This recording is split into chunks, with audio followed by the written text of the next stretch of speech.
Myself, Dr. Asma Masood, Assistant Professor Urdu, government Dungar college Bikaner. Students, आज हम BA second year के first paper में ख्वाजा मीर दर्द से मुतालिक कुछ गुफ्तगू करेंगे। ख्वाजा मीर दर्द दिल्ली के मशहूर शायर थे 18वीं सदी के। उनका असल नाम ख्वाजा मीर है और तखल्लुस उनका दर्द है। तखल्लुस क्या होता है? तखल्लुस का मतलब होता है वो नाम जो शायर अपनी शायरी के लिए इस्तेमाल करता है, यानी उसके असल नाम के अलावा कोई और नाम जो वो अपनी शायरी के लिए इस्तेमाल करता है वो तखल्लुस कहलाता है। तो उनका तखल्लुस दर्द था। उनके वालिद का नाम ख्वाजा मोहम्मद नासिर अंदलीब है।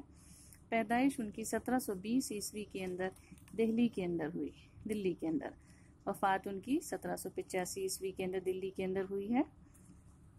सवाल ये पैदा होता है जब हम किसी भी शायर के बारे में पढ़ते हैं तो हम उसके मुतालिक ये सवाल करते हैं कि वो कौन थे, कहाँ पैदा हुए थे, कब के हैं, कौन से ज़माने के हैं, उनके हालात क्या हैं, उनकी शायरी की खुसूसियात क्या हैं।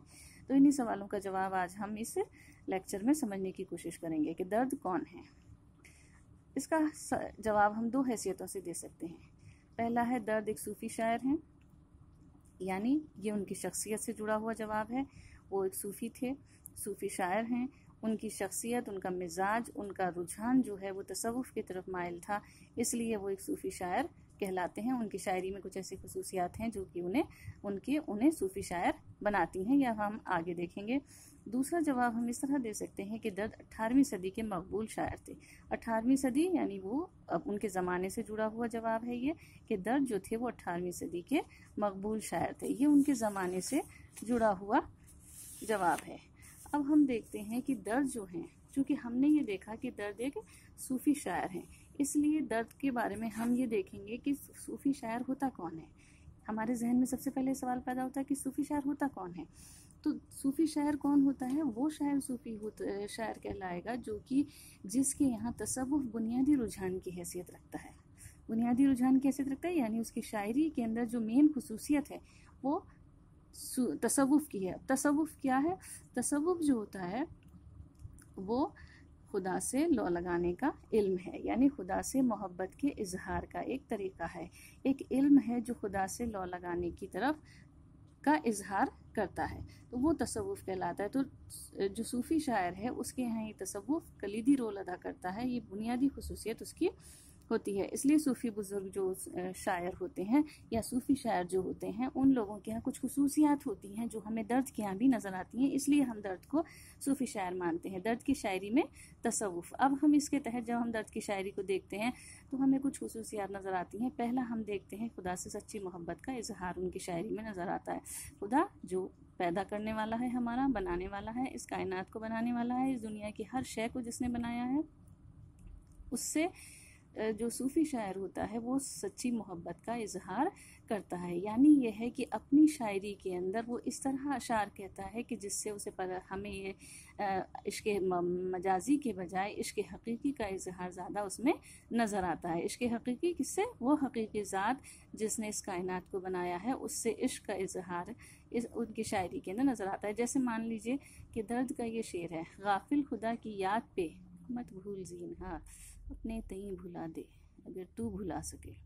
यानी ये है कि शायर जो है वो ए इंसान तू, शायर क्या कह रहा है कि ए इंसान तू अपने तई अपने आप को भुला दे लेकिन खुदा को मत भुला, यानी जिसने तुझे पैदा किया है उसे मत भुला, उसकी याद को कभी भी अपने दिल से मत निकाल। दूसरी चीज़ वो क्या कहते हैं कि खुदा की वहदानियत का ऐलान। दूसरी खुसूसियत जो हमें दर्द की शायरी के अंदर नज़र आती है जिससे वो हमें सूफ़ी शायर दिखाई देते हैं वो है खुदा की वहदानियत का ऐलान। यानी खुदा वाहिद है, खुदा एक है, खुदा बेनज़ीर है, उसकी कोई मिसाल नहीं है, सुप्रीम पावर है वो, तो जो सुप्रीम पावर तो एक ही होती है। इसलिए हम क्या कहते हैं कि जो सूफ़ी शायर होते हैं उनके यहाँ खुदा की वहदानियत का ऐलान किया जाता है। तो दर्द की भी हमें नज़र आता है। दर्द क्या कहते हैं? वहदत में तेरी हर्फ दुई का ना आ सके, आई ना क्या मजाल तुझे मुँह दिखा सके।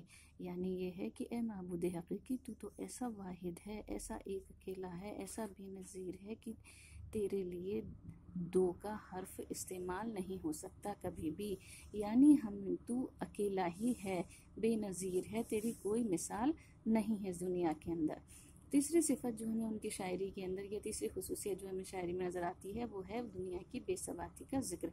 जो सूफ़ी शायर होते हैं वो दुनिया को फ़ानी मानते हैं, ये दुनिया फ़ना होने वाली, और हकीकत यही है कि दुनिया फ़ना होने वाली। यहाँ जो आया है वो उसको एक दिन जाना है, चाहे वो जानदार हो चाहे वो बेजान हो। तो इस दुनिया के अंदर जो आता है वो फ़ना होने के लिए आता है, या इस दुनिया के अंदर जो भी है वो चीज़ फ़ना होने वाली है। इस दुनिया ये दुनिया बाकी नहीं रहती। हम आब हयात तो पी कर आए नहीं हैं कि हम हमेशा, जब क़यामत होगी, जब तक हम ज़िंदा रहेंगे, तो जब तक एक ख़ास मुद्दत के अंदर ज़िंदगी गुजार करके इंसान चला जाता है, ये बात हमें सूफ़ी शायरों के यहाँ नज़र आती है। तो दर्द की जो शायरी है उसके अंदर उन्होंने बारहा इस बात का इजहार किया है कि दुनिया जो है वो फ़ानी है, दुनिया फ़ना होने वाली है, उससे मोहब्बत मत करो, उसका लालच मत करो। उन्होंने क्या कहा, वाए नादानी के वक़्ते मर्ग ये साबित हुआ, ख्वाब था जो कुछ को देखा, जो सुना अफसाना था। यानी मौत के वक्त इंसान को ये साबित होता है कि जो कुछ हम देखते आ रहे थे दुनिया के अंदर, जो कुछ हम सुनते आ रहे थे, वो तो सिर्फ एक कहानी थी, एक ख्वाब था। जैसे नींद टूटती है, ख्वाब ख़त्म हो जाता है, ऐसे ही वो भी ख़त्म हो गया। यानी ये दुनिया जो है वो तो एक ना एक दिन फना हो जाएगी। हम जितना ज़िंदगी के अंदर इस दुनिया के बखेड़ों में उलझे रहते हैं, वो सब चीज़ें उस वक्त ख़त्म हो जाती हैं जब मौत हमारे सर पे खड़ी होती है। तब हमें पता चलता है, अरे हम जिसके पीछे भाग रहे थे वो तो ख़त्म ही हो गया, तो हम तो कुछ लेके यहाँ से जाएंगे ही नहीं। तो ये हमें इंसान को पता कब चलता है? पता चलता है मौत के वक्त। इसलिए वो कहते हैं कि तू नादान है इंसान, तुझे बेवकूफ़ है कि तुझे ये वक्त, मौत के वक्त पता चला। ज़िंदगी भर तो तू इसके बखेड़ों में ही उलझा रहा। तो ये क्या है, दुनिया की बेसबाती का जिक्र करते हैं। इसके अलावा उनकी शायरी में क्या नज़र आता है, कायनात की हकीकत तक पहुँचने के लिए सवालिया अंदाज करते हैं वो। यानी उनकी शायरी के अंदर ऐसे सवालिया अशार हैं जिससे वो ये समझने की कोशिश करते हैं कि दुनिया क्या है, दुनिया की हकीकत क्या है, हम क्यों आए हैं इस दुनिया के अंदर, इंसान को क्यों भेजा गया है, वो कहाँ चला जाता है मरने के बाद, और उसका मकसद क्या है इस दुनिया के अंदर आने का। तो ये जो सूफ़ी होते हैं, ये दुनिया से दूर, दुनिया के बखेड़ों से दूर, ये इस हकीकत की तह तक पहुँचने की कोशिश करते हैं। तो हमें दर्द के यहाँ भी ये नज़र आता है। दर्द क्या कहते हैं, दर्द कुछ मालूम है ये लोग क्यों, किस तरफ से आए थे किधर चले। यानी कहाँ से इंसान आया था और कहाँ को चला गया, ये सोचने की बात है, ये गौर व फिक्र करने की बात है। तो इस तरह की बातें हमें दर्द के यहाँ भी नज़र आती हैं। दर्द जो है, हमने दूसरा जवाब हमने देखा था कि दर्द के ज़माने का 18वीं सदी का के शायर हैं, वो मकबूल शायर हैं। तो दर्द के ज़माने का इजहार उनकी शायरी के अंदर भी नज़र, हम ऐसे ही नहीं कह रहे कि वो उसमें पैदा हुए थे तो उसका अक्स उनके यहाँ नज़र आ रहा होगा, या वो 18वीं सदी के मकबूल शायर हैं। इसकी वजह ये है कि दर्द की शायरी के अंदर, दर्द की गज़लों के अंदर हमें 18वीं सदी की शायरी, 18वीं सदी का जो ज़माना है, ख़ास तौर पे जो दिल्ली के उजड़ने की कहानी है, बार बार दिल्ली जो उजड़ी 18वीं सदी के अंदर, दिल्ली के अंदर जो समाजी और सियासी उथल पुथल हुई है, लोगों की ज़िंदगी जिस तरह एक पल का मतलब उसका कोई भरोसा नहीं था, जिस तरह उन लोगों की ज़िंदगी का, वो सब बातें जो हैं वो हमें दर्द की शायरी के अंदर नज़र आती हैं। मतलब उनका एक शेर देखिए कि गुज़रूं हूँ जिस खराबे पे कहते हैं वहाँ के लोग, गुज़रूं हूँ जिस खराबे पे कहते हैं वहाँ के लोग, है कोई दिन की बात, ये घर था ये बाग था।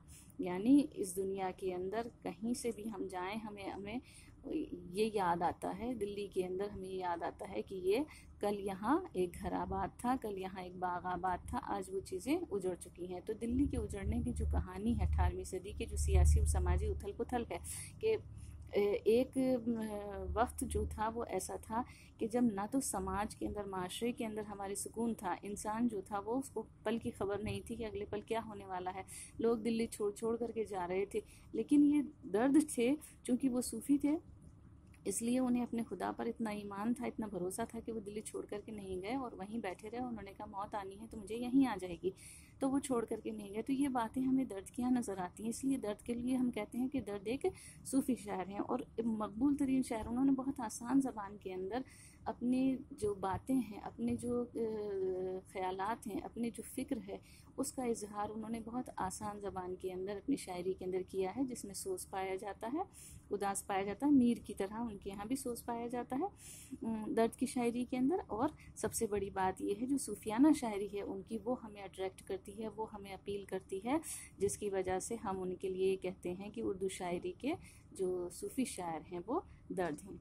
उम्मीद है कि आज हम इस लेक्चर के ज़रिए दर्द की सूफियाना शायरी या दर्द की शायरी की कुछ वो खुसूसियात जो उनको सूफ़ी शायर की हैसियत से हमें बताती है, वो हम उन खुसूसियात को हम समझ पाए होंगे। Thank you.